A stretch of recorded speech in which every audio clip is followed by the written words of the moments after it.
లాభదాయకం.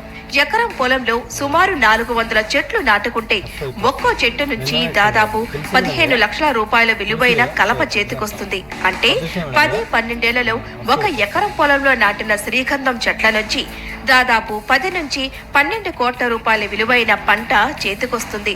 అంతేకాకుండా అంతర పంటగా పండ్లు, కూరగాయలు కూడా సాగు చేసుకునే వెసులుబాటు ఉంది. మిగతా చెట్లలాగే శ్రీగంధాన్ని సాగు చేసుకోవచ్చా? అందుకు ప్రత్యేకంగా ఎవరి దగ్గరైనా అనుమతులు తీసుకోవాలా? పంటను అమ్ముకోవటానికి కూడా ప్రభుత్వ అధికారుల అనుమతి అవసరమా? ఈ విషయాలన్నింటిపై అవగాహన పెంచుకున్న తర్వాతే శ్రీగంధం సాగును మొదలు పెట్టాలంటున్నారు అనుభవజ్ఞులైన రైతులు.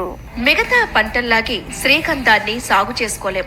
శ్రీగంధం సాగుకు ప్రభుత్వం నుంచి అనుమతి తీసుకోవటం అవసరం. సాగును మొదలుపెట్టే ముందే ఎన్నెకరాల్లో శ్రీగంధం సాగు చేస్తున్నాం, ఎన్ని మొక్కలు నాటుతున్నాం, ఏ ప్రాంతంలో సాగు చేస్తున్నాం తదితర వివరాలను